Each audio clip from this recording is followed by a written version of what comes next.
আরে জান জান, পুটি আমাকে ভালোবাসে।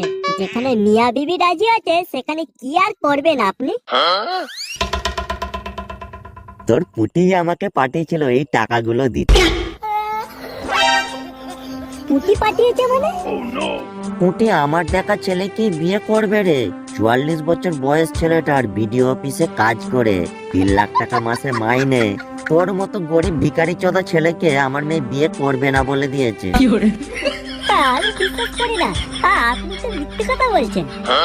বিশ্বাস করিস বা না করিস সেটা তোর ব্যাপার। পুটি আমাকে তোর নাম ধরে বলল যে বাবা ওই ভিখারিটাকে 2 লাখ টাকা দিয়ে আসো, না হলে না খেতে পেয়ে মারা যাবে বেচারা। আর আমি সেখানে 2 লাখের জায়গায় তোকে 4 লাখ টাকা দিচ্ছিলাম, তুই নিলি না। কুকুরের পেটে কি আর ঘি হজম হয়? ভালোই হলো, আমার 4 লাখ টাকাটাও বেঁচে গেল, আর আমার এদিকে মেয়েটাও বেঁচে গেল। আমি তাড়াতাড়ি ঘর যাই। ভাই, তোর কি মনে হয় পুটি আমার সাথে এরকম করতে পারে? বকাচ্চোদা হাতের লোকটিকে পায়ে ঠেলে দিয়ে ঘর মারাচ্ছে। পুটি তোর মুখে মুতে দিয়েছে।